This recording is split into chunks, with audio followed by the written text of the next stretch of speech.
Sanay sila sa pagbibintang. Sir, baka kasuhan na naman si BP dun sa pagpatong ng bangko. Baka bawal yun. Desperado na sila. Sabi ni Delia Herrera. Wow, sana nga magdemanda na si BP Sara. Demanda niya yung mga pang mamali-mali ng totoo ay di naman mali. Attorney Enzo Bunyog, grabe manira kay BP at sa DDS Vloggers. Wag na po kayo manood. Alam nyo, pinakikita nyo lang yung mga yan eh. Sinasadya po nila yan para manood kayo sa kanila at magalit. Biruin nyo, dalawa na. Galit na kayo, pinakikita nyo pa sila. Krisis na nga ang buong mundo, sabi ni Sara Nakamura. Impeachment pa ang pinagagawa ng mga buhaya sa Kamara, nakaka-high blood. Kawawa talaga ang Pilipinas sa administrasyon na to. Correct. Di ba? Tsaka nagdeklara na po ng national emergency. Kayo po, ang meaning po ng emergency, iiwan nyo ang lahat ng normal nyong trabaho para umattend kayo sa emergency. Present, check attendance. Kuya, good morning. Sabi ni Regine Marigun. Boss Bas, ano ba ang topic na impeachment na yan? Di ba na-invite na si Sara dati, wala namang napiga? So ano nang point pa ng invitation ng mga Crocs? Para po ipahiya si BP Sara. Yun lang naman yan eh. Para ipahiya nila at makita na importante sa kanila kasi optics eh. Ipahiya si BP Sara, ipakita sa buong mundo na kayang-kaya nila ipahiya. Kaya pa impeach si BP Sara dahil walang H ang pangalan niya. Correct. Sara without H. Good morning, Boss Bads, at sa lahat, Drogon. Danlike na po, sleepless. Regina Maragon, good morning. Eddie Wow, sige, kunin na rin testigo si Trillanes para makuha na rin ni BP Sara. Totoo po, testigo po siya. Ayan, nakalagay na po dyan. Baka nga, sabi niya nga siya raw yung pambungad eh. Danlike na sir, OFW Hong Kong. Marete Rotas. Marite Rotas. Nag-like na po, Boss Badong. Lakay. Floran Carlo. Boss Bas, may dadaig pa pala kay Matobato and Madriaga. Isipin mo si Trillanes pala. Ay sa bakod ng mga Duterte nakatira. Danlike na po. Drogon, MLSO, maayong buntag. Good morning, boss. Watching from Thailand. Gemma, Husayan. Mamaya po alas 10, manunod pa rin tayo kahit wala po si BP Sara. Dito po kayo para maganda po kwentuhan natin. Ako hindi nakikinig pag hindi nakalike muna. Yan. 3641 na tayo. Napapalayo na tayo sa lahat ng issue at nakawan ng flood control. Sa totoo lang, ang daming diversionary tactics. Sana dapat ibalik natin talaga ang issue ng pandarambong sa kasaysayan ng budget ng ating bansa. Domingo Tio. Solid DDS lang kami. Go, go, go. Napansin mo ba, Boss Buds?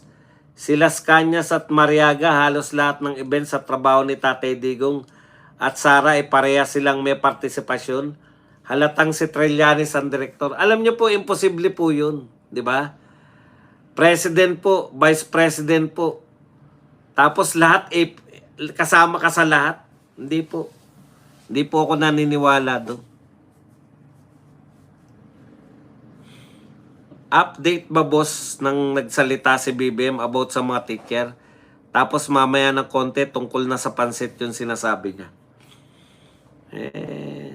Baka nagugutom na. 336 likes. Boss, kaya minamadali impeachment kasi nangangamba sila na baka mang oras matigok ang presidente.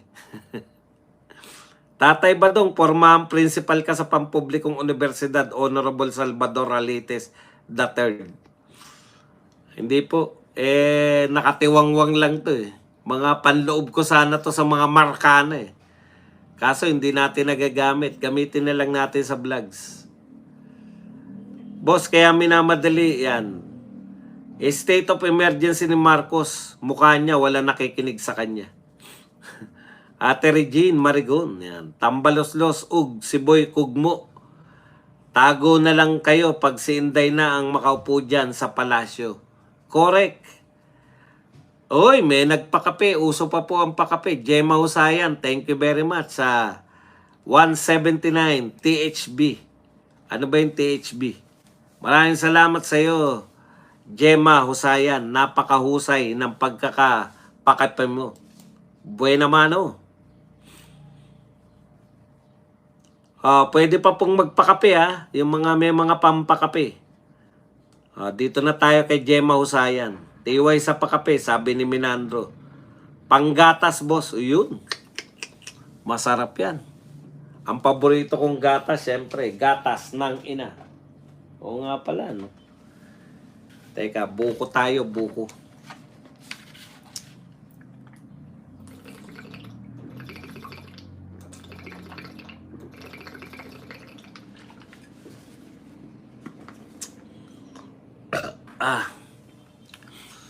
Thank you very much kay Sara Nakamura. Nakamura ka na rito sa atin dahil 800 yen. Maraming salamat, Ma'am Sara Nakamura. Sana magmura na po ang ating langis. Tatay Badong, napanood mo ba yung live ng Bangag? Dinadaan-daanan lang siya ng mga OFW. Mukhang tanga-tanga. Pag si Trilling ang witness, mas lalong walang substance ang mini trial ni Luis Tro. Kaya nga, nung narinig ko nga si Trillanes, iba to. Dalawa yung purpose nila di ba? Makakuha ng mga ebidensya. At ikalawa, ay masiraan nila si BP Sara. Hindi nyo na po kayang siraan si BP Sara. Nagawa nyo na po lahat. Wala na pong shock. Sana man lang, kung may maninira man lang kay BP Sara, sana bagong muka para naman may interest pa. Halimbawa, tignan po ninyo. Yung mga araw-araw na ninira kay BP Sara, lahat po yan, wala nang epekto yan Pero nung dumating yung Lovely Granada, kahit bugok po yun, bugok ka. Hindi ka naman matalino, bugok ka lang talaga. Kahit po bugok si Lovely, alam niyo, may interest kasi bagong muka. Bagong mukha ang sagwa nga lang. 'Di ba? Dapat kumukuha kayo ng ganun. Ngayon, kung maninira kay BP Sara, si Trillanes pa rin. Kahit may bagong sabihin si Trillanes, luma na po si Trillanes Mag-develop po kayo ng mga bagong mukha, baka magkaroon ng bagong interes. Bagong mukha, mahaba ang baba.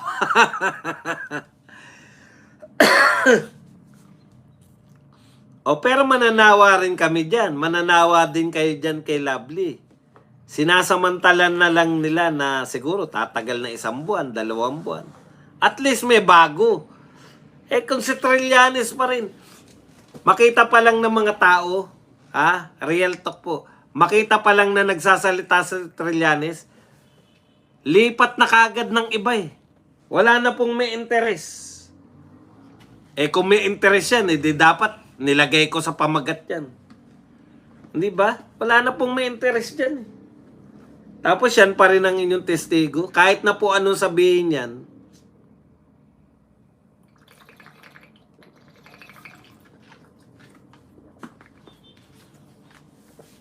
Bakbakan na sa Kongreso, BP versus De Lima. Ting Town round 1. Raimundo Rebucas, huli ka talaga sa balita. Wala po magaganap na bakbakan dahil hindi po dadalo si BP Sara sa kasawiang palad. Okay. Boss Bans, hindi bugok si Lovely. Sharp siya.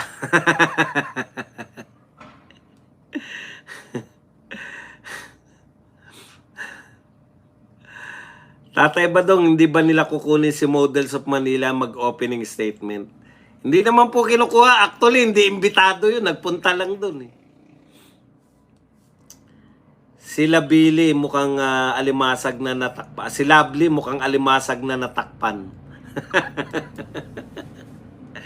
Hindi rin maiwasang pagmumurahin ng mga administrasyon ngayon sa mga nangyayari. Ayan po ang sabi ni BBS Las Vegas. Maraming salamat BBS Las Vegas sa $5 na pangkape. Yan.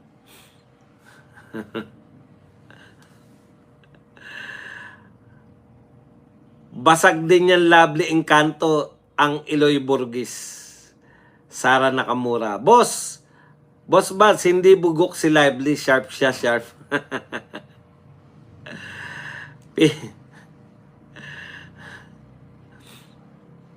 Ram, binaba ni Xi Jinping ang gasolina dito instead of increasing the price. Kita nyo? Sobrang gutay-gutay na yan si Trilling. Boss Buds, feeling talaga ng mga dilawang pink sila ang pinakamatalino. Yung taning ni Cielo Magno, pang-basic lang po. Pero feeling niya, pinakamahirap na tanong na hindi pwedeng sagutin. Di ba? Mga bugok eh. Malaking kahiyan ng grupo ni Luis Tro sa kanyang komite kung hindi nila ito mapapatunayan. Una, managot sila sa taong bayan. Pangalawa, babawiin sa kanilang mga maleta na milyones ang lamang pera. Kaya wala silang lusot, no? Dati si Joe Berlario, ngayon naman, Lovely Granada naman. Pag wala na din siyang silbi, tatapon na din siya. Correct. Buti na lang nandyan si Eloy, binugbog si Lovely na mukhang engkanto. Tatay Badong, hindi pwedeng ma-spell ang pandarambong kung walang bongbong. Oo nga, no? Hindi pwedeng ma-spell ang mandarambong kung walang bongbong. Thank you sa cappuccino, BBS Las Vegas. Kakulto ni Jam Magno si Lovely, they can talk but hollow and without essence pang grade 1. But with accent. At hindi simpleng accent, ha? Hindi American accent. English accent. May itsura naman si Lovely, masagwa nga lang, sakit sa mata. Sabi ni Esther. Crazy, kaya nga nabalita kagabi. Yan. Boss Buds, unicorn si Lovely Granada. Napabaliktad lang yung sung.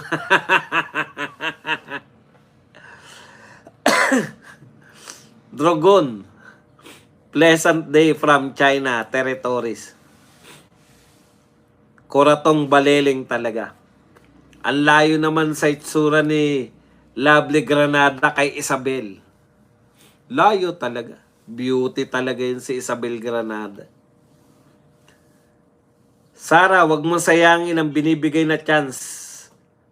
SC, wag mo ipahiyang SC, mag-attend ka sa hearing. Eh di ka umattend. Bakit naman napapahiya pa ba si BP Sara pag hindi umattend? Boss Buds, unicorn si Lovely Granada, baliktad lang. Yung sungay sa baba tumubo para suhi ba?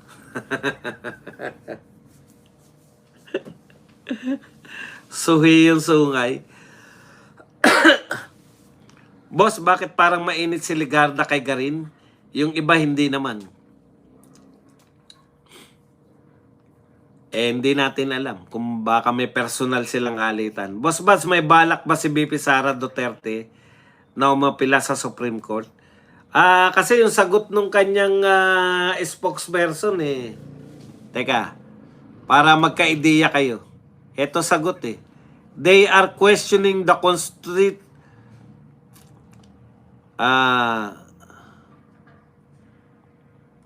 Ito po. We confirm that Counsel for the Vice President submitted a letter today to the Committee on Justice stating that the Vice President will not be attending tomorrow. Ito kahapon kasi ito eh.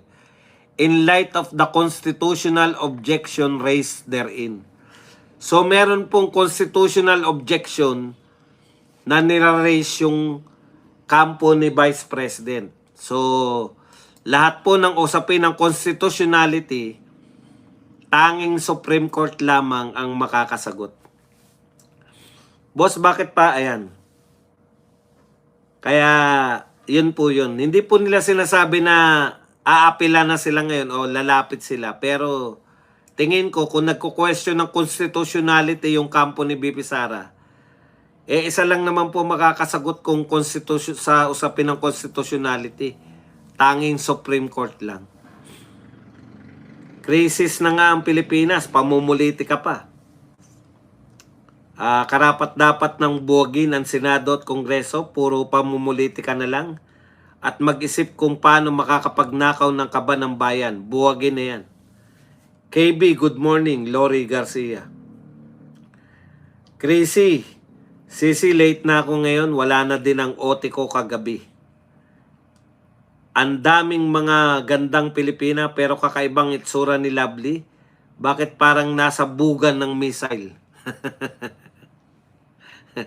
Si Lovely, yung pagmumukha niya, parang yung tinatapes lang. Yung kumbaga yung ganun lang yung nakikita ko siya, yung hindi siya hinulma eh. 'Di ba? Parang tinataplas lang sa ng kutsilyo. O yan, okay na yan. Tinamad. Yung gumagawa ng pagmumukha ni Lovely, tinamad. Kung ano na lang. Ang daming mga Ligarda at Garin, baka may personal, parehong Ilongga. Huwag nyo nang intrigahin ng mga... 455 likes, 1,000 plus na nanonood. Mag-likes po tayo. Sir Bads, parang nananahimik yata si Tuta Soto, parang wala ng grandstanding. Nagulantang siya eh, di ba? Hindi niya kontrolado yung Senado ngayon, yung galit ng mga senador. KB, ako din, late ngayon.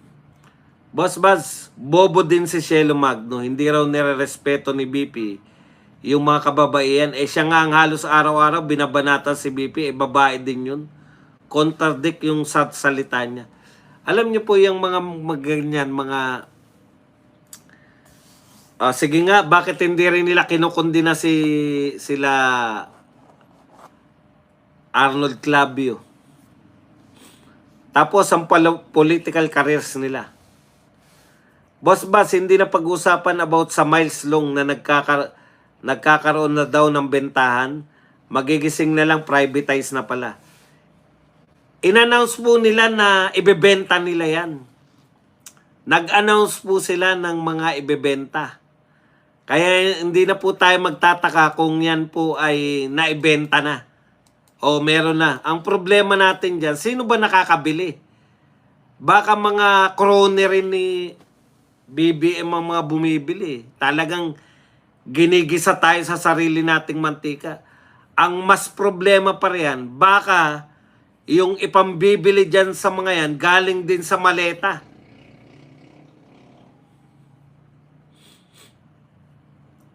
Pag hindi ba pumunta si Sara, walang consequence or baka i-contempt siya?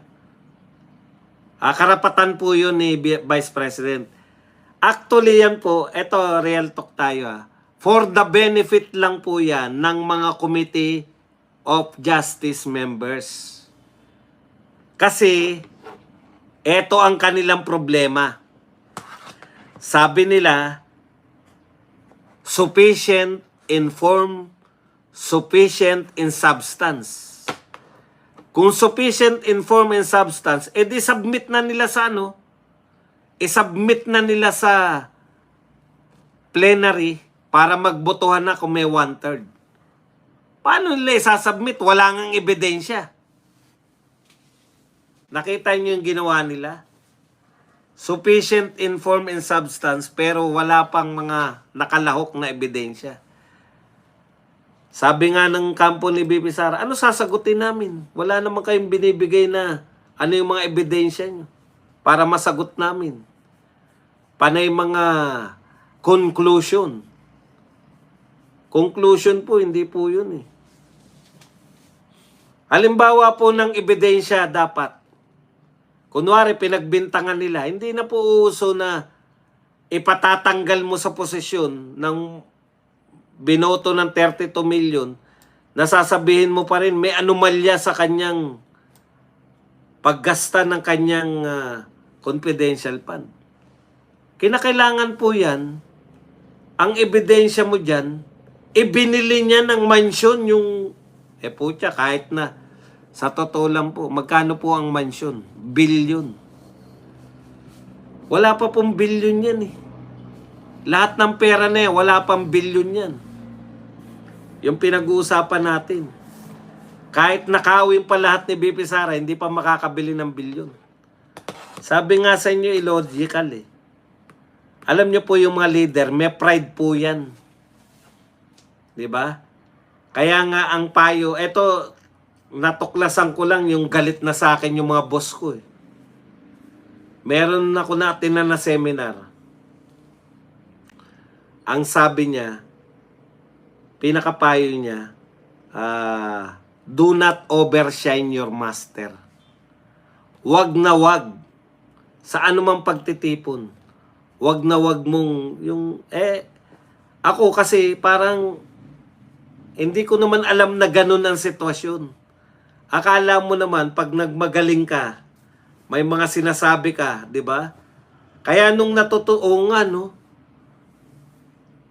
do not overshine your master. Huwag kang mas magaling. Huwag mong palabasin na mas magaling ka kaysa sa boss mo.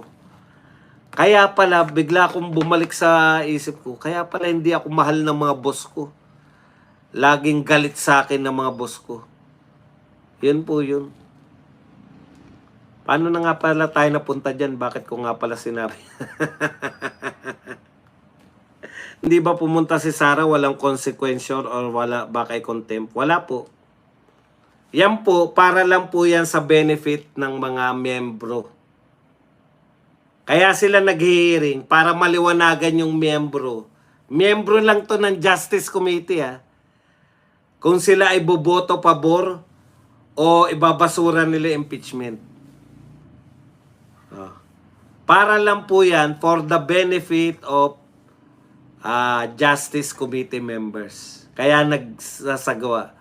Ibig sabihin, kung sila ang pinag-aralan nila bago sila magbotohan ng sufficient in substance, pinag-aralan nila lahat yung ebidensya bago sila umuo na may substance nga, di wala na yung ganyan.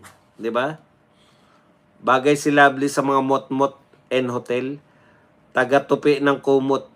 Yung kapag inipit niya sa baba niya, hindi gagana.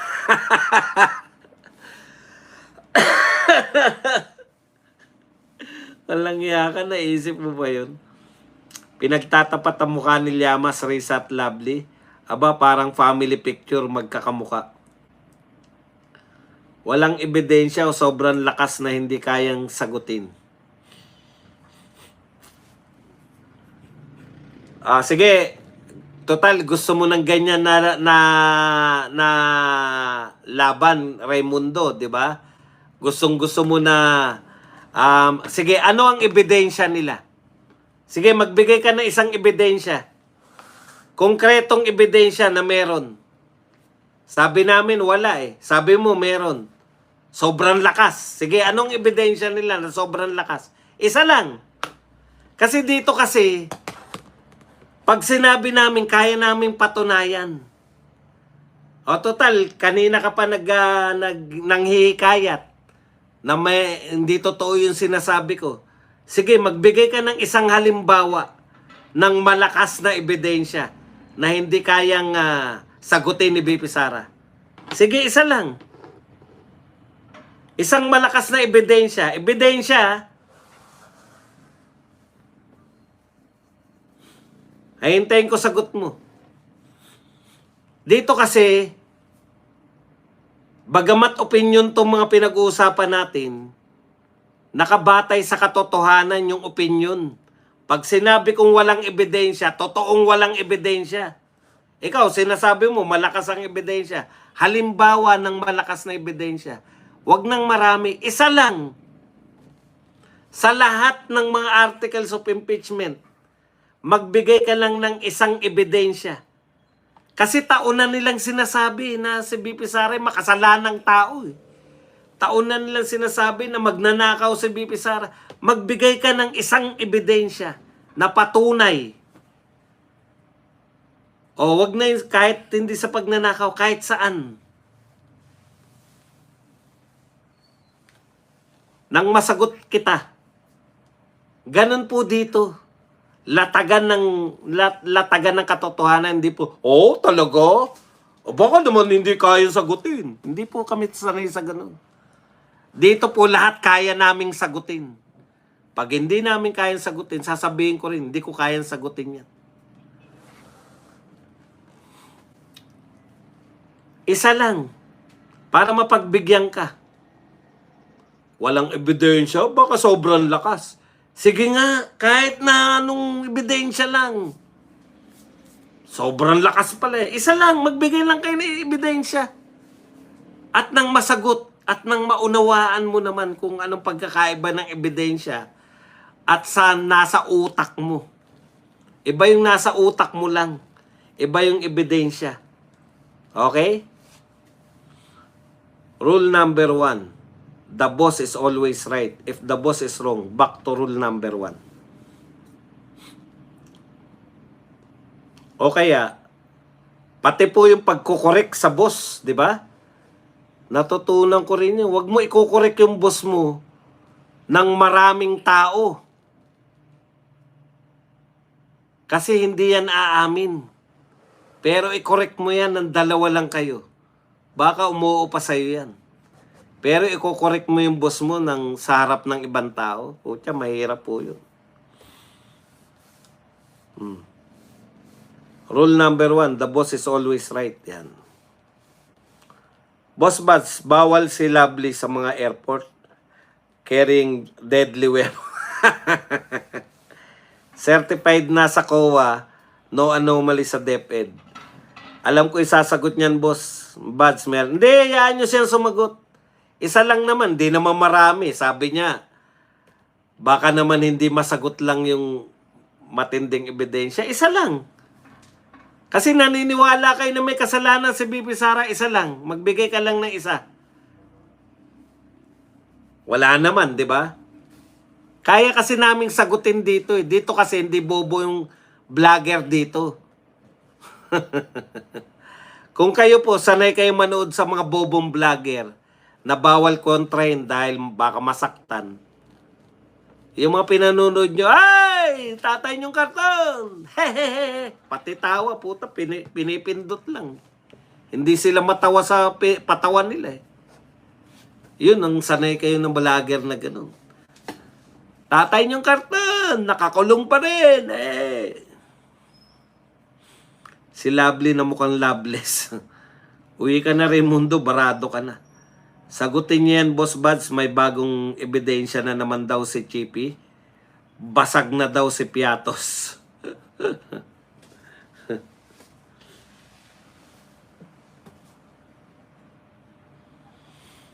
Mahirap naman yan, pangunahan natin siya. Wala nga siya maibigay na ebidensya eh.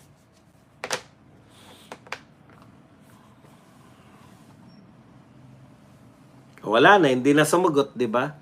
Confidential funds na naman, nakakasawang pakinggan, pinagpipilitan. Eto lang po, yun pala yung punto ko, yung do not outshine your master. Di ba? Totoo po yun. Ang point ko po dyan, kung magnanakaw si BP Sara, hindi po siya papayag na mas malaki ang ninanakaw ng mas mabababa sa kanya. Di ba? Totoo po yan eh. Hindi nyo pwedeng i-outshine yung master nyo. Kaya tignan nyo po, mas tumataas yung posisyon, mas malaki yung parte. Ganyan po ang maski po sa pagnanakaw, pride po yan ng mga leader. Yung mga congressman nakakabili mula sa mga maleta nila. Di ba ang tanong nga ni Toby Chanko? Kay Martin Saldi, gaano ba karami? Ito tanong ni Chanko eh. Gaano ba kawami ang kinakailangan yung mansyon sa Forbes Park? Gaano ba kawami ang kinakailangan ninyo na eroplano at helicopter? Gaano ba kawami ang kinakailangan yung kainin na kabyar? O yun yung tanong ni BBMD umano ayon kay Toby Chanko eh. Papayag ka ba? Magnanakaw ka? Vice President ka? Tapos yung mga congressman, mas malaki yung na share nila. Sinong estupidong magnanakaw na vice president na ang mga nagtsatsaga sa pirma-pirma ng Mary Grace Piatos, 1,000 ko rin, ha? Mary Grace Piatos, ano pa ba mga pangalan dun? Peanut butter sandwich, 1,000 uli ako dyan. Pag ganun, barya-barya, magtsatsaga. Mag-ano kayo, mag-hire kayo kunwari ng mga safe house. 10,000 ko dyan na bawat safe house, ha. Bonggang bong. Thank you very much sa 125 pesos na pangkape. Hinahamon nila si BP Sara sa debate, hindi sila papatulan ni BP Sara sa mga useless na mga sumisip-sip kay Bangag. Boss Badong, sakaling kasagsagan ng impeachment ni Sara, namatay ang Pangulo, tuloy pa ba ang trial? Ito pwede naman ituloy. Nga no. Hindi na. Moot na yun eh. Bakit? Gusto niya siyang tanggalin bilang vice president eh. Naging presidente na siya.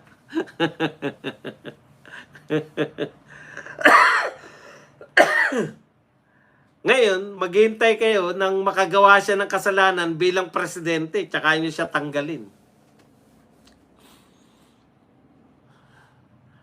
Bakit mga vloggers ni BBM 20 pixels ang resolution pag nagla-live? Anong gamit na CP patatas?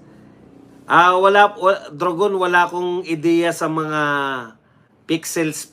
Hindi ko alam kung ano po ang ibig sabihin ng resolution. Pasensya na. Hindi ko alam kung ano isasagot ko dyan. Hindi ko nga alam kung ano yung tanong mo eh. Pasimplehin mo yung tanong mo. Wag yung mga pixels at resolution at hindi ko kayang sagutin yan. Kung yan ay mga termino na pang mga high-tech, low-tech lang po ako. Pasimplehin mo lang yung sagot mo at hindi ko kayang interesado ko sa tanong mo pero hindi ko kayang sagutin kasi wala akong ideya sa sinasabi mong 20 pixels at resolution. Low-tech ako. Okay, salamat Pagi from Brunei Serbad. Salamat Pagi. Boundary na si Mang Raymundog, umalis na. Don't argue to your boss kung ayaw mong demoted. Walang ebidensya na pakitang HOR, siya pa kaya. Boss Baz, tanong ko lang, bakit ang gobyerno naghanap ng fuel? Kung nakabili naman tayo, wala tayong paglagyan. Di ba dapat ang negosyante ng fuel ang maghanap at bibili? Si BBM mag-regulate. Alam nyo po, ganito po yun eh, di ba? Kung panahon po ng crisis, hindi sila makabili sa mga normal nilang binibilan dahil kapos eh. O kaya mataas. Diyan po makikialam yung pamahalaan. Yung government to government. Maraming supply ang China, maraming supply ang Russia. Kung tinuloy ni BBM yung pakikipagkaibigan natin sa China at Russia, hindi sana tayo namumblema ngayon. Di ba? Kasi, Putin, pagbilan mo muna kami dyan. Okay? Ganun po yun. Kinakailangan mo makialam. Pwede ba naman yung hayaan? Katulad niyan, hindi sila nakikialam sa presyuhan, hindi sila nakikialam. Tayo po ang may pinakamalaking pagprepresyo. Siguro maraming di nakanood kahapon. Ipakita ko lang po yung pagtaas ng presyo dito po sa Asian market. Papakita ko lang po sa inyo kung gaano po ang laki po. Yung iba po, pinakamataas na 46% ang itinaas ng presyo nila. Dahil tayo walang pakialam, hinahayaan lang po natin. Ito po epekto pag hindi ka nakikialam. Hahayaan mo lang yung mga mapagsamantalang Ito po ang epekto. Yan. Ayan po yung presyo ng Pilipinas. 54 dati, Laos 52, Thailand 48 dati, 42 ang Vietnam, Cambodia 85, Singapore 110. Yung maunlad na bansa, ang mamahal ng diesel sa kanila noon. 61 sa India, Japan 62, 68 sa South Korea, sa Singapore 110. Nung nagkaroon po ng crisis, ito po ang inangat. Yan po, umangat po sa ibang bansa 33%, 46%, 35%. Sa Pilipinas, 97%. Kaya marami po ang mas mataas po ang presyo ng Pilipinas. Yan po ang hindi natin nabantayan. Yung sabi yung presidente na nagbabantay kami, no? Ayan, hindi po niya nabantayan. Tayo po ang may pinakamataas na itinaas ng presyo. Ganyan po kainutil. Magbabantay na lang, walang pakialam. Sila po, nakontrol po nila. Wala po. Thailand po ang pinakamataas, 46%. Pero 70 lang po. Sa piso to 70 pesos lang po ang kanilang crudo. Ang kanilang diesel. Sa atin po 129. Dahil 97% halos na doble po. Sabi nga ni Marcoleta, 129% pa